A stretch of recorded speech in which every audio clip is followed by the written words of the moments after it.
I'm Shannon. And I'm Holly, and this is a Girls Gone Curious podcast, where we talk about things that make us curious. So, grab your favorite drink, sit back, and relax because your show is loading.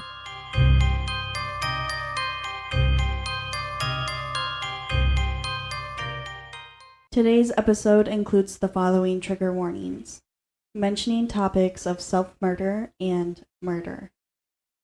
This podcast is not suitable for children. Please listen with care. We do apologize if we say any of the names or places wrong in today's case. This is the second case in the true crime category of cults. So, let's get into it. We will definitely be making mistakes on names today. Just a couple of random thoughts before diving in.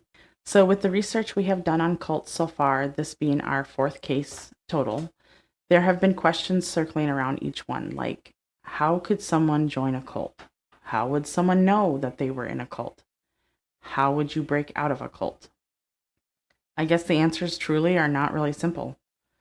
Some individuals join a group because they truly believe in its purpose, not knowing that there are sinister things in play. They want to believe in something so badly that they turn a blind eye to the red flags that are being waved in front of their face.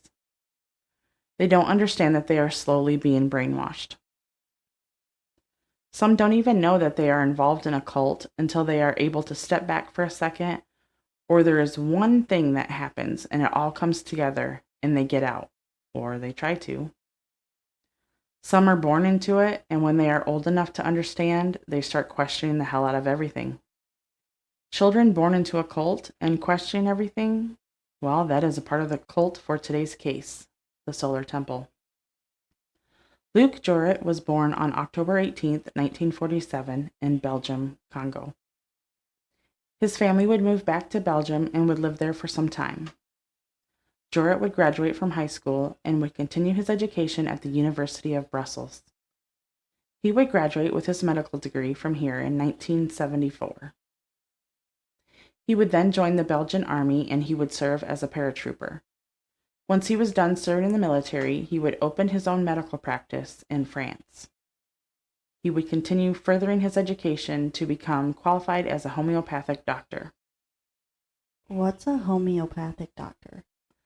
The description that they gave was that they basically water down medicine and give it to you saying that it's going to fix everything. But that's not it. It's like supposed to be a healer with like natural medicine or like not chemical shit.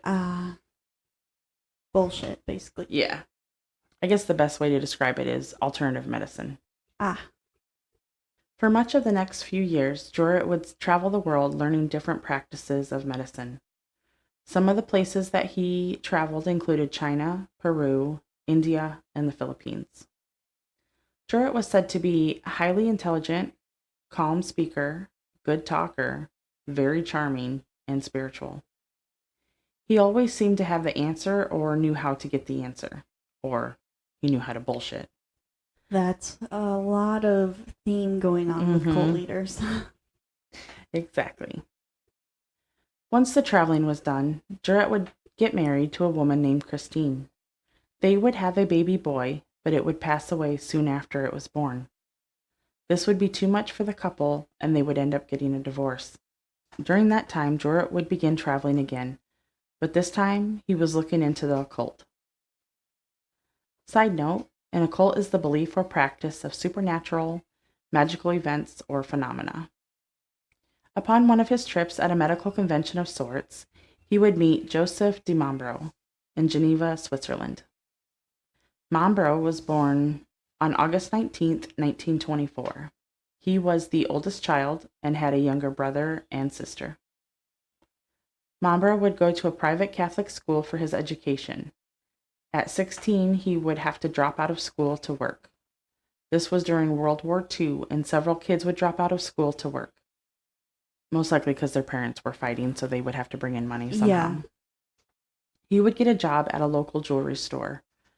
I guess he repaired clocks and things like that, or made clocks, and that was a big thing for kids to do, was make clocks in the area. Mambra was said to be quiet, powerful, hard to read, spiritual, and claimed to be able to read your past lives. Oh, shit. In March of 1944, he would marry a woman named Nanine. They would have a son named Bernard. Mambra was also fascinated by the occult, and in January of 1956, he would join the Order of the Rosicrucians. There are some that believe that he joined this cult because he was looking for answers and somewhere to belong, since his dad decided to just walk away from his family.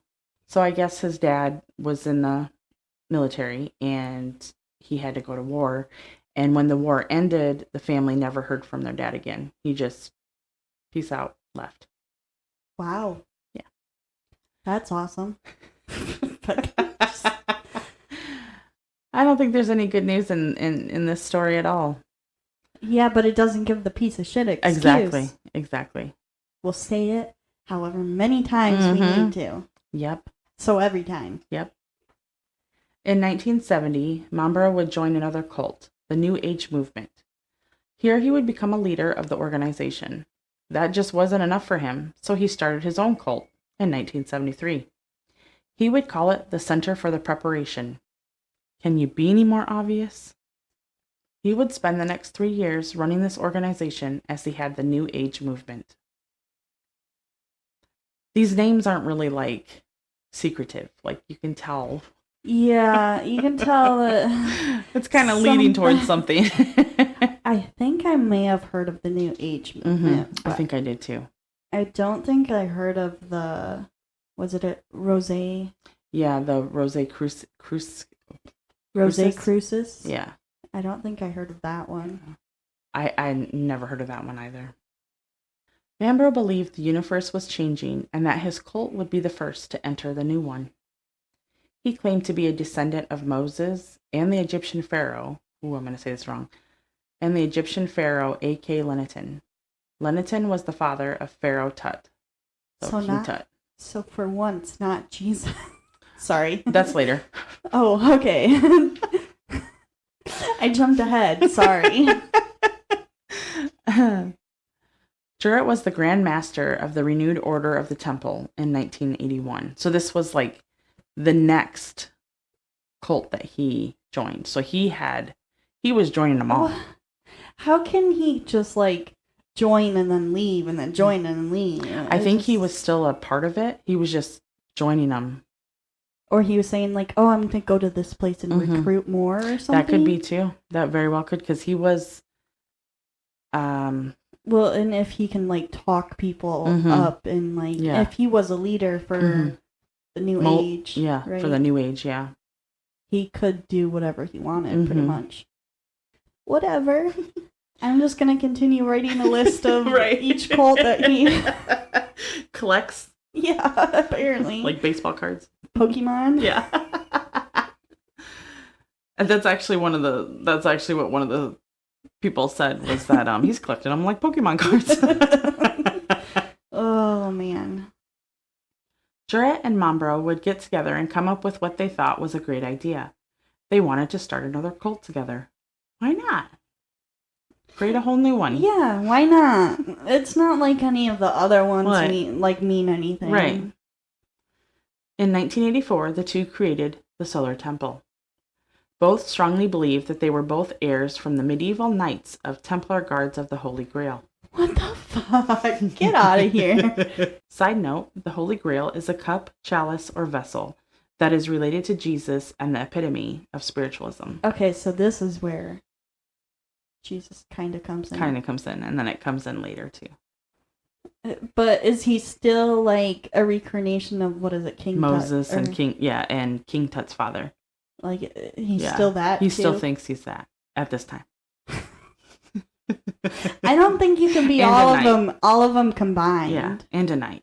He was also the knight that guarded Okay. The knights were known for wearing long white robes that had red crosses adorned to each one on the chest. Both men believed that the members should also wear this. And you can see in the videos, like most of them are wearing, the videos that survived, They are all in white robes with giant red crosses. Not surprised. Jorrit would be the face of the organization because it was believed he would easily charm people out of their money. Mambro would be more on the business side of the organization. Once the Solar Temple was established, it was time to get members. One of the only requirements, besides having an open mind, was that you had to have lots of money. That's not going to be yours anymore. Right. Show me the money. There were special initiations, of course, and 3 different levels of membership. Each one with a different price. So is it like a gym membership where you go in? You get all access. The first level is like you just get the main machines. Mm-hmm. Second level is you get like the machines, maybe the tanning beds. Yeah. And then the third level is like everything in the gym. And the key to the gym. Each level came with 3 degrees, and those are listed as Initiation, Awakened Souls, and Immortals. Each degree had to be passed in some way. This could be the initial initiation, accepting of becoming a member of the Solar Temple, and handing over that money. Then the individual would have to sit in on lectures of sorts. The lectures would be about energy, earth, environment, and healing. Then the individual would be able to be a part of a ritual where they would be dubbed a knight. Through several rituals, trust would be gained, and that individual would be able to move up in ranking. At some point, you would be deemed worthy to be part of the chosen. Members could be named as a priest, deacon, ritual master, chaplain, sentinel, master of ceremonies, guardian, and escort. Now we're getting into the realm of like Dungeon and Dragons. Right? I'm like, this is like thought out, like for sure. What the fuck? I have to say seems to be more information on what they, not what they did like on the out, like as far as like everyday like initiation and like everyday shit. That's what it kind of seems like, or at least how they sucked people in. Yeah. What the fuck? Yeah. Once all levels are complete, the member would get a new name. They would be told their purpose, the story from their past, and what is expected of them. Members are told that they will know the truth, the true truth, once they are deemed worthy of that information. So basically, I'm thinking like, I don't know, once they donate over 250,000 maybe, that's probably when they're like, oh, you're definitely worthy, so I'll tell you what your past life was. And is this all in like one place, or is it like scattered? Currently it's in one place. Okay. It's in France. France. Yeah. I did not say that earlier, but it's in France. Mambro and Jorrit seemed to believe that the further members got involved with the Solar Temple, the more they could be trusted, and therefore more money would be given to the temple for all members to use. Sure. Mm-hmm. Mambro would honestly use his power however he saw fit, which most of them do. Yeah. The leaders, anyways. Both men strongly believed that they were descendants from men of great wisdom and power. They believed that this would allow them to do whatever they needed to do to fulfill their destiny. Mm. They also believed that there was an entity residing in the blue star Sirius, and that is where they were all meant to go, Sirius. There's a connection between this case and the last case. Agartha, probably said that wrong, was a realm under Earth, and Earth was heading for the awakening, and in that time, there would be utter destruction. But put all that aside. So pretty much the end of the world. Right. The end of the world's coming, but let's go... But you like need to give me all this money. Right, and that'll help everything. That will help us go to Sirius? Sirius, yeah. I guess? Yeah. Are they VI UFOing this? They said that they're just going to transcend and that they'll get their new body once they get there. Okay, so no UFO. Right, no UFO, just like... But they are going to the stars. Yes, and as long as they put themselves in a certain way, the higher beings from Sirius will accept them, and they can transcend to the new world. Okay, whatever you say. So put all that aside for now. Mambro would end up having a kid with one of the members, Dominique Balatin. Emanuela was born and said to be a cosmic being, so literally the ultimate human, if there was such a thing as by their guidelines. Okay. And he just like ditched his previous wife and kid? They're part of it as well. But like So they're doing a little sharing and spreading. Sharing and caring? And spreading. And the other guy, Mm-hmm. What the fuck is his name? Sorry. Jarrett or whatever the fuck his name is. I don't really care if I say it right. He had a wife and kid, right? He did, but he ended up getting divorced because his baby died and they couldn't handle it. Oh, right. Okay. Yeah. Now, so he's single.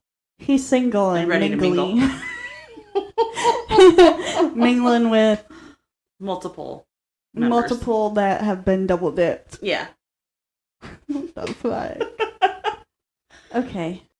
So when questioned by anyone in the cult, the explanation was that any child born from any of the members must be a cosmic being.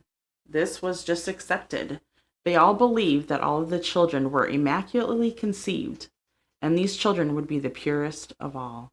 Mm-hmm. Okay. Yeah. By the time Emanuela was born, there were over 100 members. The idea became widespread through the solar temple that the children would be the cosmic beings, the ones. Mm-hmm. Because of this belief, Mambro and Joret would begin to separate families and couples. They believed that if they chose who was going to have children together, it would be cosmic, and that those children born from those cosmic marriages would all be the chosen one. They would lead the way for the next generation and for their transit. So exactly when is the world ending? Not for a while? Yeah, because everybody's got to double dip. They got to get that in. They got to have like a whole fucking generation of kids. Yeah. And as long as the money keeps coming in, there isn't going to be an end of the world. Right. There will be though, because the money's going to start not coming in. Yeah. Mambro would state that even if the couples had been married for months or years and that they felt like they loved one another, it wasn't really real. He knew them from their past, and he knew who their true soulmate was. Mm-hmm. Question, though. If he knew them from their past, how the hell would he know what their future is? Because they knew him from the past, not the future. Yeah. I don't... Yeah. Anyways... Yeah, I don't really have any words for that. Children that came into the solar temple were used as pawns for what they believed to be the greater good, so to speak. Those children were thought to be as prototypes for the cause. So for whatever reason, whether it was rituals, teachings, whatever, any children that came into the cult was treated as the prototype. As this is the child, this is what we want them to be after they get done. I don't know. After they get done with them, or I don't know what the fuck they're doing. What the fuck? Yeah. Nothing is your own anymore. Everything belongs to everyone and no one. Except for the leaders. Mambro and Joret would continue accepting new members and, of course, all of the money that came with the new members. They would continue to make claims that the final days were coming and that they had to prepare. More lectures had to be taught on Earth and the spiritual war that was putting everyone in danger. But of course, there was no need to worry because they had a plan. It is completely unbreakable, and it'll be worth it in the end for their soul. Okay. At this point in time, like early 90s, there's over 1,000 members. Nice. Yeah. Several people started questioning what the hell was going on. Like, it took that long. From 84 to, like, I want to say 93. So from 84 to 93. Maybe longer than that, 94. They started questioning, like, what the fuck is going on? There wasn't any proof that anything was going to happen. Nothing. Several members stated that they would be leaving the cult, and therefore that meant their money would also be gone. Mm-hmm. Emanuela actually helped clear up some of the confusion to some of the members that were questioning. She began questioning her parents' beliefs and what was actually going on. It just didn't make sense that there wasn't any proof of anything her parents or anyone else in the cult was saying. While investigating, she found that the rooms where they would bring in new members or hold meetings to show, and I'm air quoting here, proof, was nothing more than a bunch of smoke and mirrors, so to speak. Just some wires, fabric, and projectors. Shocker. Nothing real except that everything the higher members of the cult, including her parents, had been lying to everyone. And on the projectors, they would have like these see-through higher beings, if you will, and that they would be talking to these individuals of what is going to happen. So making it seem like a higher power is coming in and speaking to them when really it's just like a projector and some like smoke and some bullshit. Yeah. With this new information, Mambo and Jorah knew that they had to do something, and it had to be drastic. Trainings and rituals would begin to get darker. They would begin to talk about the end of time and the fiery apocalypse. They would claim that those that are chosen, the elect, would be the only ones who would survive that horrible fate. The word transit would begin to be used repeatedly. Transit to a new world. Transit to Sirius. If a member asks, what does this mean? Transit, they are told again, don't worry. You will know when the time comes. Members will understand that there is no turning back because it is required of them so they can properly transcend together. So how would they restore faith in the teachings of the Solar Temple? Well, by creating events that would further their plan, and in return, they would get the members to stay on and continue forking over that money. They would restore the faith by ordering the murder of ex-members of the cult. Oh, that's fucking genius. Because they're like, well, clearly the higher beings are pissed off that they left. Yeah, they left. So they're going to create this chaos on Earth until we do what they want. You start re-believing and you do what you're told. Right. I'm so sorry. I'm totally butchering these names. The Dutoit family consisted of a 35-year-old man, his wife, and their 3-month-old baby. The family had decided to leave the cult when she became pregnant. Jorah decided to separate the two, and so they bailed. They were like, nah, we're married and we're going to have a baby. And he's like, nah, you guys need to separate. I want you to go with you to go with you to go to them. And since you're pregnant, who knows what's going to happen to the baby. Yeah. So they bailed and they went back home. The baby boy was named Christopher Emmanuel Dutoit. The members of the cult thought this was a challenge to the Solar Temple, and because they named the baby's middle name was Emmanuel, they thought that they were trying to like downplay the daughter Emmanuela. So stupid. Anyways, the members of the Solar Temple decided that the family had to be killed. Jorah sent 2 members to the family's home, and they killed Christopher, the baby, by putting a knife through his heart while the parents were forced to watch. What the fuck? Yeah. Then the 2 members killed the parents the same way. And they said that because Christopher was the Antichrist, and so that's how you had to kill people who were thought to be the Antichrist, was by putting metal through the heart. What the fuck? Yeah. So then the members of the cult killed the parents, and 4 days later, they returned to set the house on fire. Why 4 days later? I'm not really sure. I think things were starting to happen, and then they got the order hey, actually, they might have evidence of the cult still. So they might have paperwork, or they might have footage or videos or something. So you need to go back to the house and destroy it. That's what I'm thinking. Probably because of what happens. Yeah. Okay. When police arrived, there was very little of the home left, and the bodies had been burnt badly. So this family that they actually know for a fact was ordered to hit out on that family. That was in the same year of 1994. October 5th, 1994, members of the cult are told that it is time to get ready to transcend. They all put on special garments. Each member takes a drink that has a poisonous ingredient, and they all lie down in a circle. So 23 people were found dead in a burning building in France. 18 of the 23 were found in a circle and all wearing robes. It was found that all had been given a sedative, then shot to ensure that they were dead, and then their bodies were moved into the desired shape. So they were not dead when they took the sedative, and they were not dead yet. So then they were shot to kill them. And then... Why even take the sedative in the first? Was it like a sedative that made them sleep? Yeah. Or, okay. So later it says that they didn't realize that they were going to die. Oh, yeah. That's fucked. Yeah. And this is only 23 people. And this is only 23. And only 18 of them were given a sedative. So the other ones did self-murder.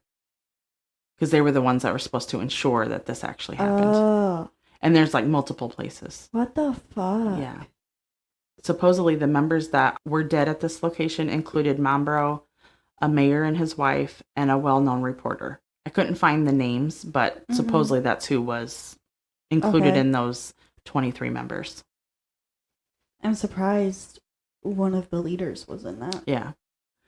Not even an hour later, another building was on fire, trying to conceal 25 people. And this one wasn't very far away. It was, I think it said like less than 10 miles from the other location. Damn. The pattern seemed to be the same. A sedative was given, shot to ensure death, arranged in a pattern, and then the building was set on fire. 37 people had no idea that they were going to die that day. 15 knew that they were going to have to kill the 37 people and then self-murder. What the fuck? So I'm thinking that they told everybody that we're all going to take a sedative, we're all going to get, we're going to take a sleeping pill, and we're all going to get in a circle, and we're just going to transcend or something. Transcend through sleeping or whatever it was bullshit that they told them. Not that they were actually, and one of the sources said that it's possible that it also had arsenic in it too. Okay. Kind of like the Jonestown, that one. But it appears that most of them were alive until they were shot. Damn. They were just... The fuck? Yeah. And the only ones that knew about dying were the ones that killed them. Yeah. In 1995, 16 Solar Temple members would self-murder in Grenoble, France.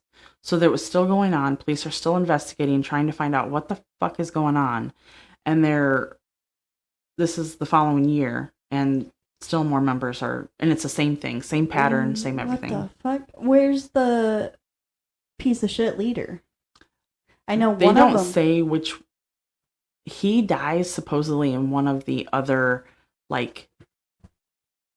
doomsday days, I guess. But they don't say which one he died in. So I don't know.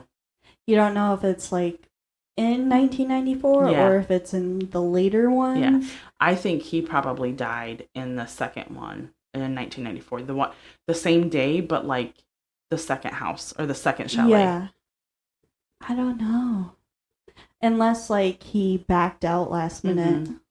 Yeah. And then later on. Mm-hmm. Unless he's not really. Yeah. Yeah. Very possible. He might not have killed himself. I mean, supposedly police did, I'm assuming, identify him from what they're talking about, but because it does say both leaders died. But yeah, but could they be saying that just to make the public feel better? Yeah. Yeah. I don't know. I don't know either. In Canada, on March 22nd, 1997, 5 more Solar Temple members would meet the same fate. What the fuck? So in total, they said, it's believed 74 people so far lost their lives, including 11 children. What the fuck?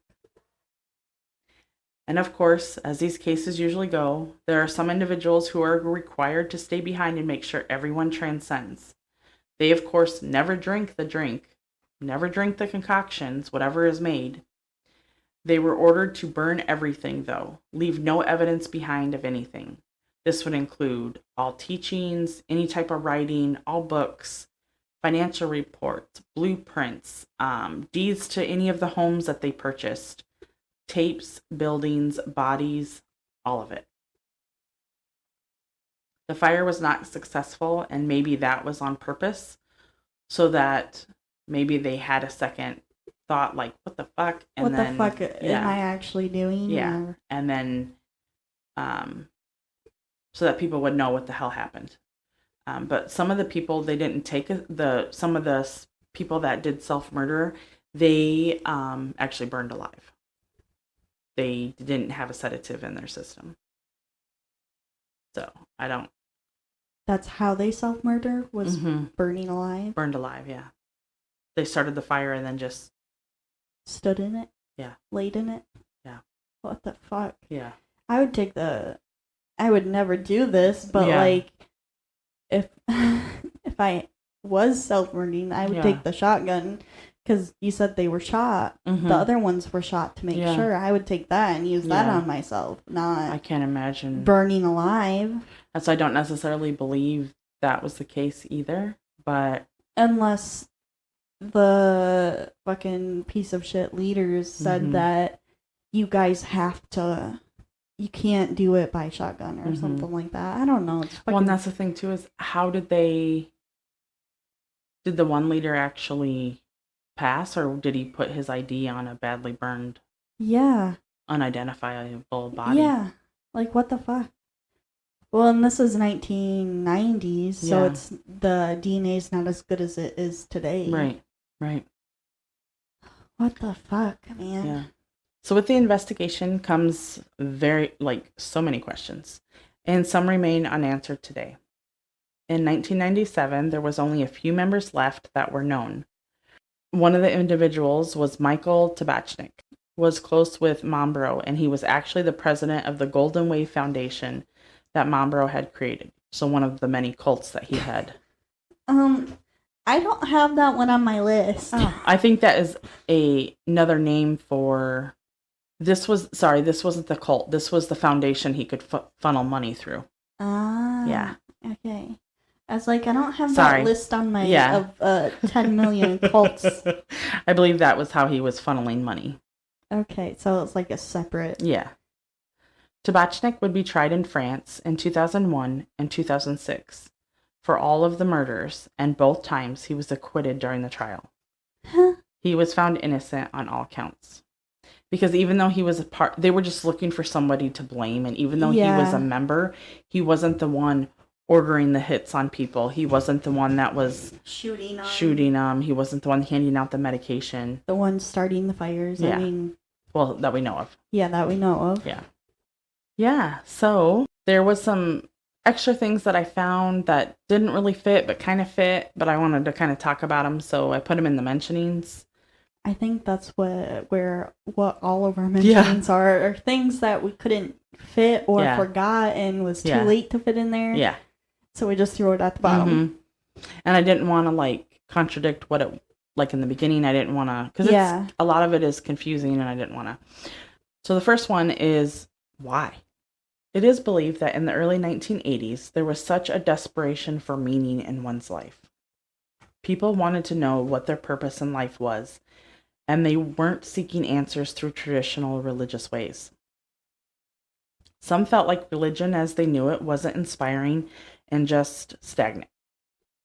They were on the hunt for something that would be healing, thought-provoking, and that would transcend time.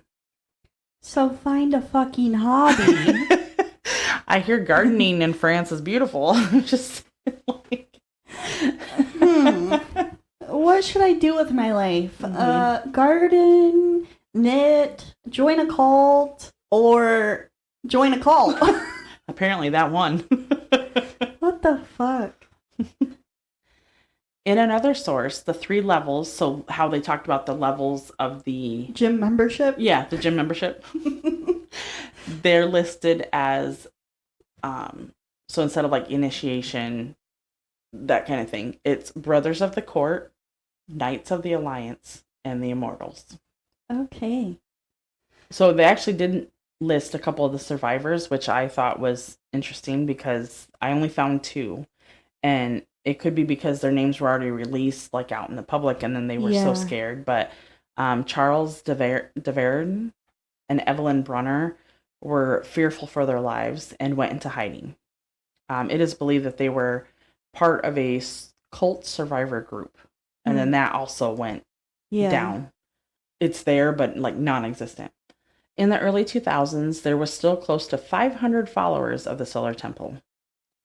There wasn't any public rituals anymore. And some of the members were said to be part of the original group and in charge of the follow-through. And the rest are newbies.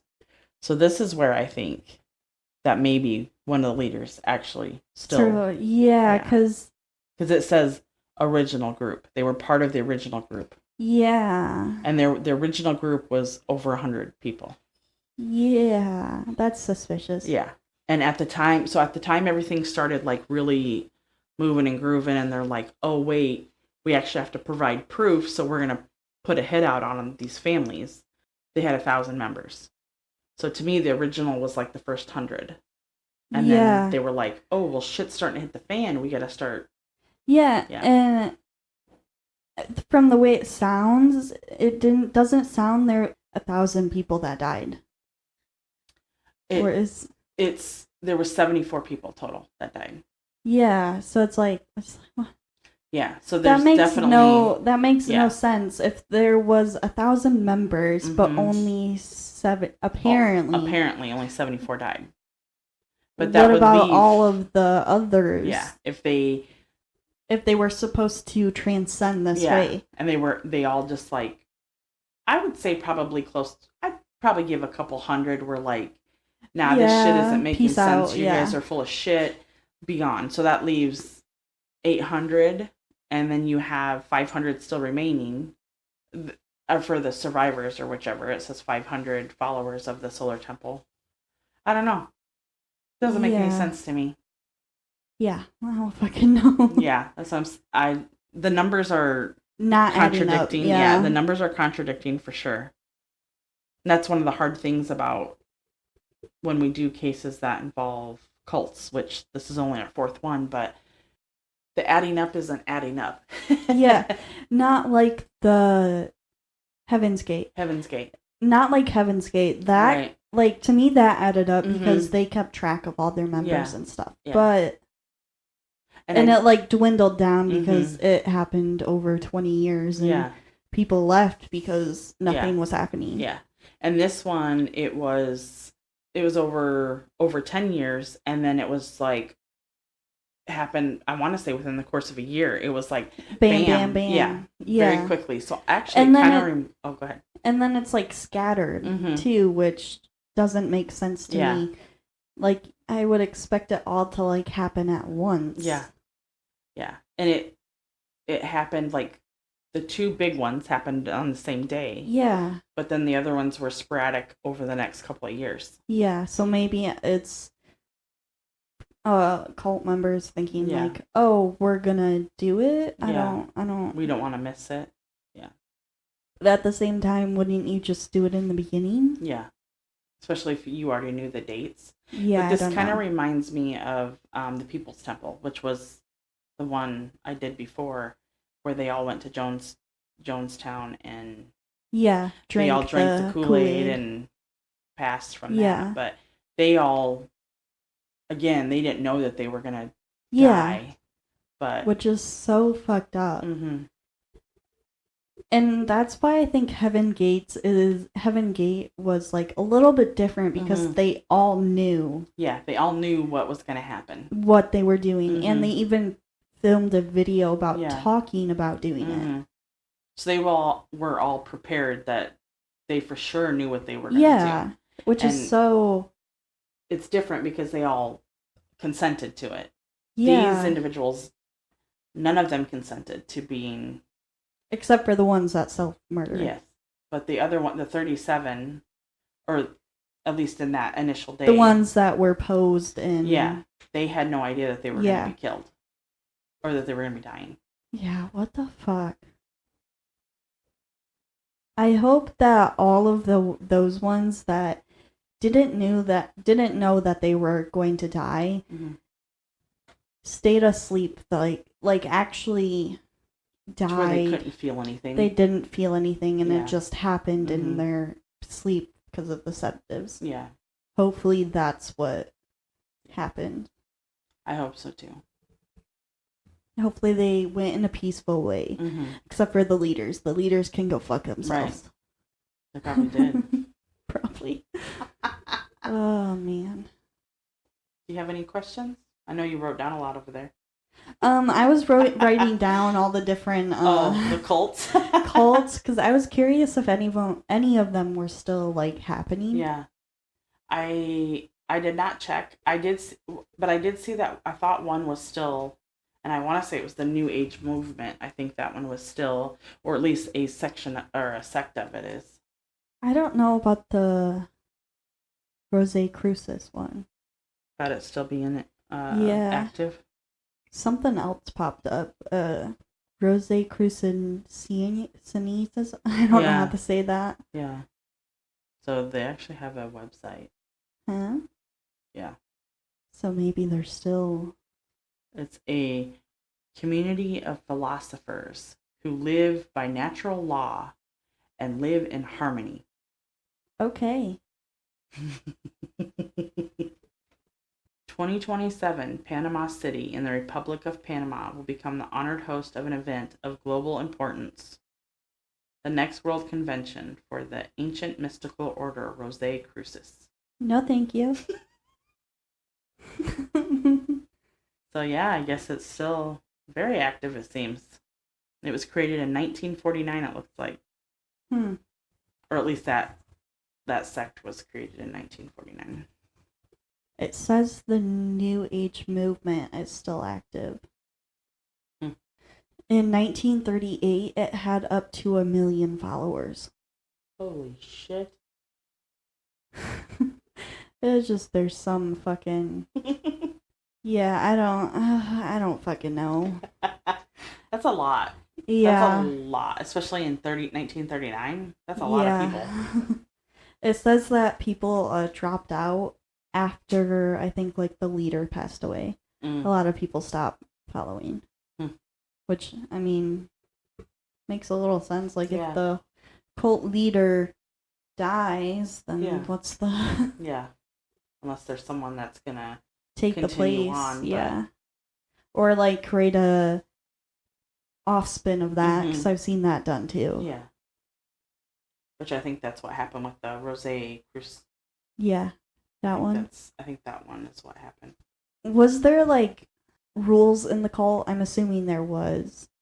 Like, how Heaven's Gate, you had to be on a certain diet, you had to eat, you couldn't... There was nothing listed anyways. I nothing didn't find listed? anything, Besides the robe? Yeah, besides the robe, and that only had to be worn, like, during the rituals. But yeah, as far as, like, the diet, which is interesting because they had the... Normally, like... homeopathic, like, they were thinking that, natural and everything. Yeah. So I'm actually surprised that there wasn't anything listed for that purpose. Usually cults have a certain list of stuff they can and can't do. Yeah. Well, I mean, all their money wasn't theirs. Right. Whatever they had is no longer theirs. It's everybody's and nobody's. Yeah. Just like Heaven's Gate. Yeah. I think that's, like, the only real question I have. The only other thing I really have is all the cult leaders have the same exact type of... mentality? Yeah, and characteristics. I did forget to say that. So we were talking about if they had, like, they believed that they were a descendant of Jesus or that they were Jesus themselves.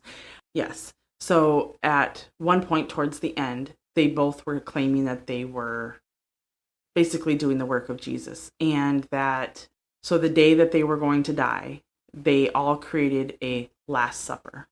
That was, yeah. That's pretty much what happened with Heaven's Gate, is they did a Last Supper at Murray calendars. Yeah. They didn't say, they actually, like, this one looks like, or the way they talked about it, it was, like, prepared, like, they all cooked it. So they all cooked it, ate it, and then... peace out. Yeah. Or at least some of them knew that they were... Yeah, peacing out. To me, this cult's more confusing than other ones. I agree, yeah. Like, it seems like they're... took a bunch of stuff and then they would, like, smash it together and then almost, like, change what they are, but, like, still say that they are this, but like now they're also this. Yeah. Makes no fucking sense to me. Agreed.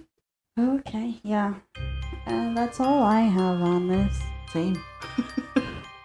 Our hearts go out to the victims and all affected in this case. With that, that is all we have for today. Thank you for listening. If you have any questions or comments, you can find us on Spotify, YouTube, TikTok, and Instagram at Girls Gone Curious Podcast. Until next time.